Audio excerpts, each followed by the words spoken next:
ኤቢ እንግዲህ በተዘጋጅበት ክፍል ሆና አባቴም አይወደኝም፣ አባቴና እናቴም አንድ ሆኑብኝ፣ እንዲሁም ዳጣና ናታልም አንድ ሆነዋል። እኔ ማንም በዙሪያ ያለ ሰው የለም፣ ስለዚህ ሁላቸውም አይወዱኝም፣ አይፈልጉኝም በማለት እንግዲህ እራሷን እዛ ክፍል ሲጥ አድርጋ ህይወቷን አሳልፋለች። በዚህን ሰዓት ግን ያልገመቱትና ያላሰቡት ነገር ስለደረሰ ወይዘሮ ማርታና አቶ ደረጀ እንዲሁም ዳጣ ከባድ ሀዘን ውስጥ ገብተዋል። እንግዲህ ለመጀመሪያ ጊዜ እንጂ እስከዛሬ ይገርፋታል፣ ይሰድባታል እንጂ ክፍል ቆልፎባት የማያውቀው አባቷ አሁን ግን እባክህ አባዬ አትወደኝም እንዴ አላት። አባዬ ቆይ ናታልን አስገድቼ ቀለበት አረጋለሁ ብለው ምንድነው ጥፋቱ ስትል ትጠይቀዋል። እሱን ላስረዳሽ አሁን አልችልም። እሺ ማለት ዳጣ የሰላም ልጅ ከሆነች መቼ ወለደቻት? የተወለደቻት እንዴት? ለምንስ ይህ ነገር ለምን አናቅም ነበር እኛ ቤት ስትወለድ?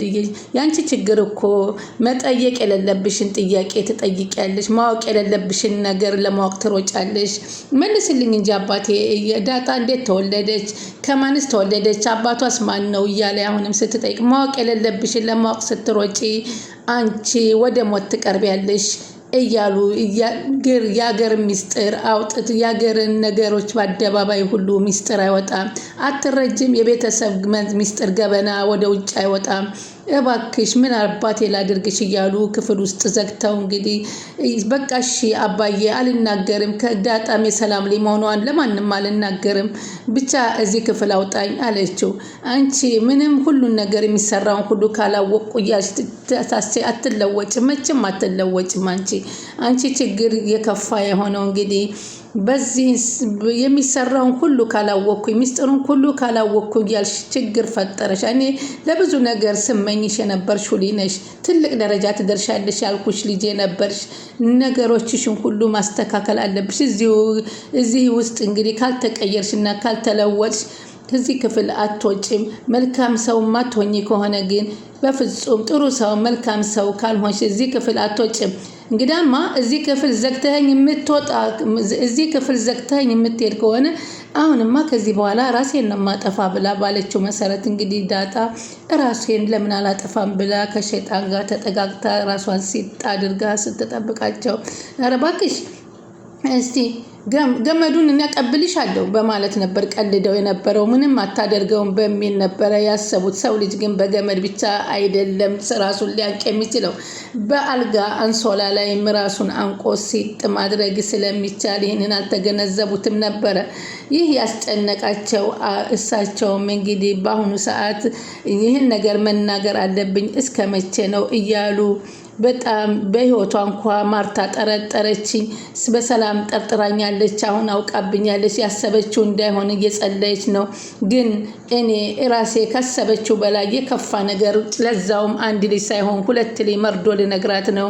ከ20 ዓመት በፊት ከምታምናት ሰራተኛዋ ላይ ልጅ ወልጄባት ልጄን አብራት እየኖረ መሆኗን ግን አጠረጥርም በማለት ማርታ እኮ ግን ልቧ ከዚሁ እየተሰበረች ነው፣ ፈርታለች በማለት በመኪና ላይ ሆነው ራሳቸውን ምን ይህን ክህደት አትወጣውም እያሉ ይሉ ነበረ። እንዴት ብዬ ነገርሽ ማርታ፣ እንዴት አድርጌ ላንቺ ልግለጽልሽ? እኮ አቅም አጣው፣ ጭካኔ አጣሁኝ፣ ልብ አጣው፣ ሰውነት የተብረከረከ ምን ብዬ ነው የምነግርሽ በማለት እየተጨነቁ እያሉ ግን በቃ ሰላም ምትሆኛ አይመስለኝም ሲል በቃ እንግዲህ ልንገራት አሉና ወደ ቤታቸው አመሩ። ሲያመሩም እሳቸው ጠረጴዛ ላይ ቁጭ ብላ ከሶፋ ላይ ቁጭ ብላ ራሷን እያዋበች ነበረ ወይዘሮ ማርታ። ከዛ በኋላ ስሚ እስኪ አንድ ነገር ልነግርሽ ነው፣ ራስሽን ጠበቅ አድርጊ ሲሏት ጨዋታ መስሏት ሳቀች እንደ ልማዷ። እኔ አይደለም ዛሬ እውነታውን ልነግርሽ መጥቻለሁኝ ሲሏት ምንድን ነው ብላ ማርታ ተደናገጠች። በአመት አንዴ ነበር የምትሰክረው፣ ዛሬስ በአመት ሁለቴ የሆነ እንደ አንተ ስካር እያለች መቀለድም ጀመረች። ወይ ስታይ ምን መስልሻለሁ አላት። እንዴ ደርዬ ምን ነው ምን ሆነሃል እያለች እሷን ማስተናገጅም ለምን እድል አሰጪኝ ማለት የምን እድል አለች። ለምንድነው ማጠረጥሪ? ለምንድነው በሌላ ሴት ማጠረጥሪ? ለምንድነው ሁሉ ጊዜ ፍጹም አድርገሽ የምታይኝ አላት። እንዴ ምን ነው ደርዬ እንዴ እስኪና ቁጭ በል የኔ ጌታ ካጠገቤ እስኪና፣ እንዴት ናፈከኝ። ለአመታት ያስጨነቀኝ እውነታውን ዛሬ ልነግርሽ ነው፣ ዝግጁ ሁኚ ሲላት በጣም በሳቅ ሞተና፣ እሺ ምንድን ነው የምትነግረኝ ስትል፣ ከአንቺ ውጭ የወለድኳቸው ልጆች አሉ ሲላት ማመን አቅቷት በሳቅ ፈነዳች። አንተ ሰውዬ ኧረ ተው፣ ምንድን ነው እሱ እስኪ ንገረኝ እያለች አሁንም ስትቀልድ፣ መሆንህ ነው ካለ ፕሮግራም 2 ጊዜ ስካር እንድታደርገው ነው እንዴ እያለች በመቀለል ስትል፣ አይደለም ማርታ 2 ልጅ ወልጃለሁ። 2 ልጅ ይኸውልሽ፣ አንደኛዋ ልጁ እዚሁ አብራሽ የምትኖረው ዳጣ ናት። ሁለተኛዋ ልጄ ደግሞ ሰላም፣ እናቷ ደግሞ ሰላም ናት። ከሰላም ደግሞ አሁን የተረገዘው ወዲህ በሆዷ ውስጥ ያለው የኔ ልጅ ነው ሲላት፣ አንተ ሰውዬ የምትናገረውን ነገር አውቀዋል? አውቀዋለሁ። ዳጣ ብቻ ሰላም ያረገዘችውም ተጨማሪ ልጅ የኔ ነው። የዘላለም ጸጸቴ ክህደቴ ይሄ ነው። ከሰላም 2 ልጆች አሉ። ይኸው የምትፈልጊውን አድርጊ፣ ከፊትሽ ቁሚያለሁ፣ የፈለግሽውን አድርጊ። ከሰላም ለዛውም ከሰራተኛ ለዛውም ከሰላም እኮ ሁለታችሁም እኔን ከዳችሁኝ በማለት ትጠይቀዋለች። አዎ ከዳንሽ፣ እኔም ከዳውሽ፣ እሷም ከዳጅ። ያን ሁሉ ነገር የምታደርግልሽ ራሱ ሰላም ከዳችሽ፣ እሷም እኔም ከዳንሽ ብሎ ሲናገሩ፣ ጸጸት ለምን አትቀብሩኝም ታዲያ በቆሜ? ምን ትጠብቃላችሁ? ምን የቀራችሁ ነገር አለ? ከዚህ በኋላ የእናንተና የኔ ቃላት እንዲህ ነበር ወይ? ቃላችን ይህ ነበር ወይ? አንተና መሀላችን ይህ ነበር ወይ? በማለት ምንድን ነው ከእኔ የምትፈልጉት? ከዚህ በኋላ ምን ልታደርጉኝ? ምንድን አሳጣሁና ነው ከሰላም ሄድከው? ከኔ ምን አጥተህብኝ ነው? በማለት ከጀርባው ያለውን ሽጉጥ መዘዝ አድርጋ ከዚህ በኋላ ምን የሚቀረኝ ነገር መኖርም በህይወቴ አልፈልግም ብላ እንግዲህ ከዛሬ ጀምሮ አንተ ሞተሃል ብላ ሽጉጥ ከግንባሩ ላይ ስትተኩስበት ሲያይ በጣም ያሰበውና ከባድ ነገር እንደሆነ ብንናለና ይህን ክደቴን ስታስብ ይህን ታደርገኛለህ በማለት ይህም መራራ ሀዘን መስተንጋገር የለብኝም አለ። ሰላም ውድ የቻናሌ ተከታታዮች ሰላማችሁ ለበያላችሁበት ይብዛልኝ። ለቻናሌ አዲስ የሆናችሁ ሰብስክራይብ፣ ላይክ፣ ሼር እያደረጋችሁ አበረታቱኝ። ዳጣ ቀጣይ ፓርቲ ይዘንላችሁ መተናል። አሁን ወይዘሮ ማርታና አቶ ደረጀ ምን ሆናችሁ ነው ተኝተው እንቅልፍ ይነሳሉ? እባክህ ንገረኝ ድሬ፣ የማይስተካከል ነገር የለውም። እባክህ ጨለማ አይናት ታስረዝምብኝ፣ እንቅልፍ እየወሰደ አይደለም።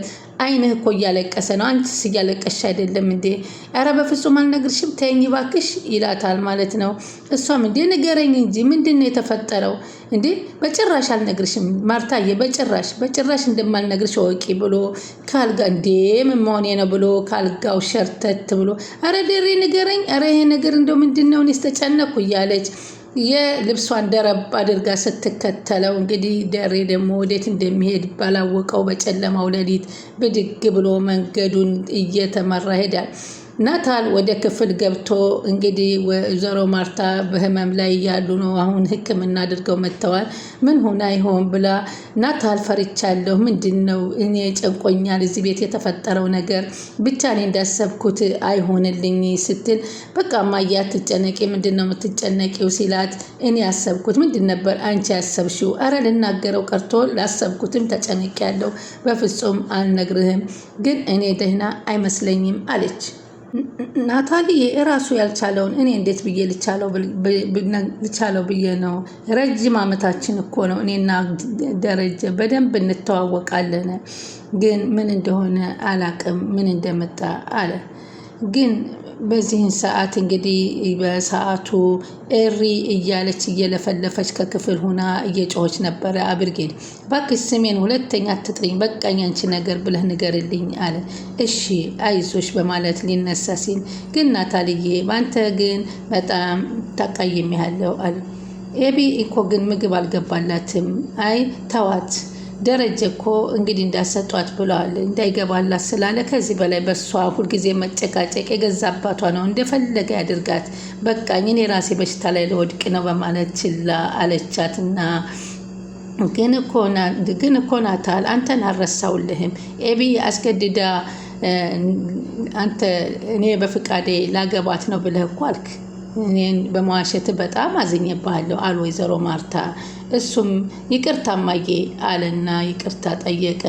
እና አሁን ወይዘሮ ማርታ እንዳስገደደችው እንጂ እንዳልፈለገ የተረዳየውን ደግሞ አንድ ህመሙ በጣም ጨመረባት።